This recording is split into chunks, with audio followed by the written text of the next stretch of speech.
네, 김영환입니다. 같이 말씀 묵상하겠습니다. 어린 시절 교회에서 혼자 찬양을 하곤 했었습니다. 잘 기타를 치지는 못했지만 기타를 치면서 찬양을 했는데요. 이렇게 찬양을 하고 있다 보면 어떤 집사님이 오셔서 기도하고 가시는데요. 그때 기도할 때 조금 더 하나님 앞에 집중할 수 있도록 찬양도 부르고 그랬는데요. 중고등학교 시절에 교회를 다닐 때 그 당시에는 문학의 밤이 아니라 제가 다녔던 교회 그리고 교회들에는 찬양의 밤이 있었습니다. 같이 찬양하고 예배를 드리는 그런 모임들이 있었어요. 그러다 보니까 그 찬양의 밤을 준비하고 찬양하고 그러면서 찬양을 더 많이 하게 됐는데요. 어떤 분이 찬양 인도자가 되면 좋겠다 이런 얘기를 해주셨어요. 근데 너무 어렵고 잘하지 못했기 때문에 내가 뭘 그런 걸 할 수 있을까, 그리고 나는 그런 달란트가 없는데 이런 생각을 했는데요. 나중에 교회를 섬기다 보니까 찬양이 빠질 수 없죠. 교회에서 섬김할 때. 그래서 찬양 인도를 하곤 했는데요. 쉽진 않지만 그래도 찬양할 때 주시는 그 은혜들이 있죠. 준비할 때도 그렇고 함께 예배할 때도 그렇고 그 예배 가운데 빠지는 것, 그 기쁨은 또 알 사람이 없죠. 오늘 본문에도 보좌 앞에 많은 사람들이 있는데 그 사람들이 무엇을 하고 있었을까요? 그 사람들은 어떤 느낌, 감정이었을까요? 같이 한번 살펴보면 좋겠습니다. 1절에 보면 또 내가 보니 보라 어린 양이 시온산에 섰고 그와 함께 14만 4천이 서 있는데 그들의 이마에는 어린 양의 이름과 그 아버지의 이름을 쓴 것이 있더라. 자, 13장에서 우리가 살펴봤던 것은 짐승의 표, 그렇죠? 짐승의 이름과 수가 적혀 있는 그 짐승의 표에 대한 이야기가 있었는데요. 여기서는 14만 4천 명 이마에 무엇이 있냐면 어린 양의 이름과 그 아버지의 이름을 쓴 것이 있더라. 이렇게 말하고 있습니다. 요한이 본 것은 어린 양인데요. 또 어린 양과 함께 14만 4천이라는 사람들이 있었다라는 거예요.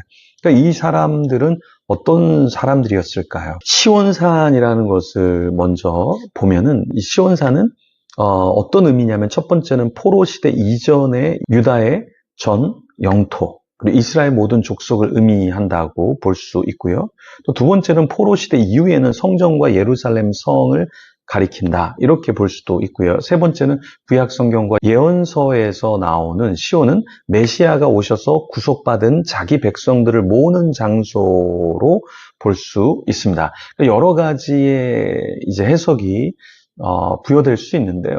시온산을 어디다, 그리고 어떤 의미다, 꼭 집어서 이야기할 수 없지만 레드라는 신학자는 이 시온산을 실제적인 지방, 실제적인 이스라엘 땅 위에 있는 곳을 말한다, 이렇게 봤고요.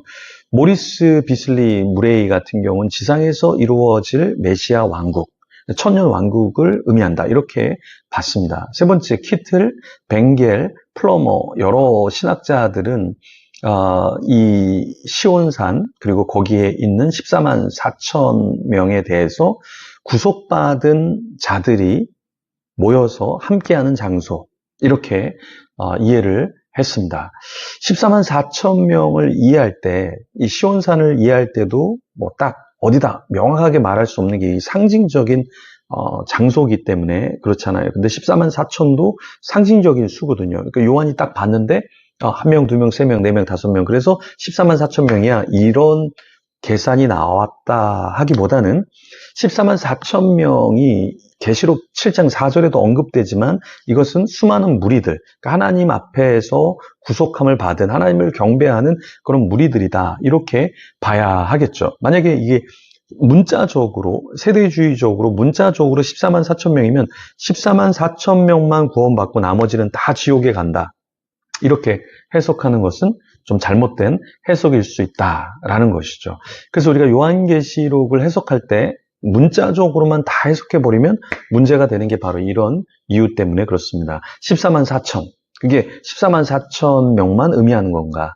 또 시온, 그랬을 때 그게 이스라엘 땅의 시온을 말하는 것인가? 그래서 Back to Jerusalem, 세대주의적인 전형적인 운동이죠.